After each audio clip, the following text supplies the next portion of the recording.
I met a gypsy. Gypsy Tales, Get Excited Tea, shipping now by John Brendan.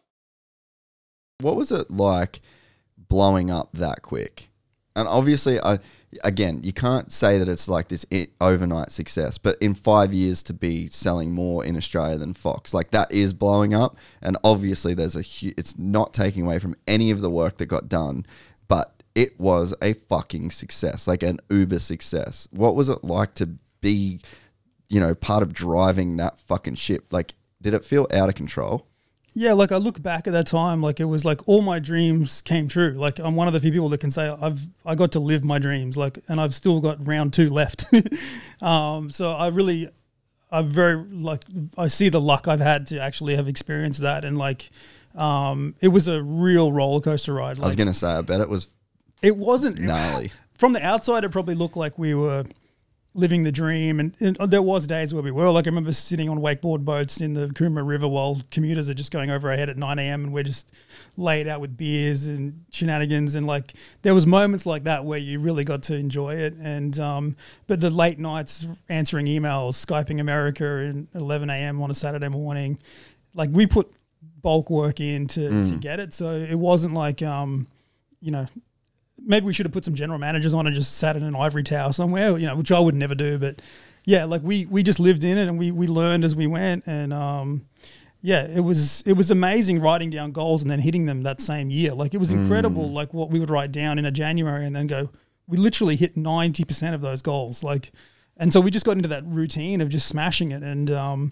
yeah, like it was just a surreal moment. It really was. So yeah, it was just amazing times, and also it was a roller coaster. It wasn't all fun and games, but I bet it was stressful as fuck. Well, yeah, I was married at the time, so it put a lot of strain on my relationship, and that was difficult. Having 3 kids during it as well was hard, but yeah, I wouldn't change the past. It wouldn't have got me here, you know. And I'm a happier man nowadays. Like, you know, it's interesting to think. Yeah, like I feel so much more euphoric about life today than I did back then. And what's the reasons for that? I think, well, kind of like what you've been alluding to earlier, like you're just more relaxed. You take your time a bit more. Living down here on the Gold Coast in Burleigh, just having a little bit more control over my day. I don't have 280 emails a day. Just having a bit more of a moment, enjoying life, you know, not trying to like race to get this and, oh, we got to get that sale and we got to do this and we got to like make that phone call and do that event. All of that gets very daunting after a while. So I love not having to do all that, but I also crave when I did do that and it was fun, and there's moments where I still want to do that. And yeah, like I've got some things coming that are going to bring that back, but I just know I've got to keep it to a level that I want, you know. And yeah, it's just decisions around what you invest yourself into and what the ramifications of that investment mean. Yeah. Yeah, man. I like to try and put myself in your headspace back then. It's like making millions of dollars. Like what was peak turnover when you were running unit? Well, funnily enough, I said to my brother, like, let's make our password our goal. Right. So like I used to listen to a lot of Brian Tracy. So he was like, write down your goal every single day on a diary, like 10 times. I'm like, I can't do that. So I was like, what if I just make my password my goal? Because I have to write that at least 10 times a day. So I wrote 20 million with an exclamation mark as my internet password for every app and everything. So inevitably in that day, I wrote that goal. Now, having a monetary goal was probably a mistake. My new goals are no longer monetary.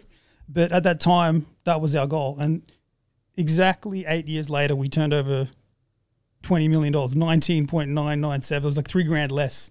So like that goal, we literally almost hit perfectly from that internet password. It's like a life hack. I always promote that idea to people. Is like, if you're going to write down a goal, you've got to put internet passwords in every day. So you might as well, like, instead of typing down like some, you know, blah, blah, blah at 6'9", you know, whatever. You might as well type something that you want to do. So I recommend having that around your own happiness, because ultimately that's all we have. So money doesn't bring happiness. It makes it easier, but yeah, that was amazing hitting that target and to that level of a degree. But it was the worst year of my life at the same time. So yeah, what was some of like the shit you were just having to deal with alongside, because like that, it's hard for people to dissect the fact that you might be Paul Everest that's running unit, but you're also Paul, and Paul's going to go through some shit regardless of what the fuck unit does. Well, that's it. And I think, it was just such a, like, you're just juggling so many balls in the air all the time. The partying got a bit crazy at certain points. And that was like a bit of a relief valve as well. If I'd gone to meditation, it probably would have been a better result. So like I nearly died on one occasion. What happened there? I don't really want to say too much about it, but I basically woke up in hospital and they said I nearly died the day before. It was after a Christmas party. So so you sent it. Yeah. So, and ended up painting, like, I remember seeing the roof of the ambulance was the last thing I remember seeing. So I ended up painting that at one stage, just as like, this is the last thing I'm ever going to see. Cause I remember consciously thinking, wow, I'm going to die. And that's the last vision, was the Philips speaker on the roof of the ambulance. Wow. So I ended up painting that as a memory for myself, to just hopefully never have to see that. Yeah. Again,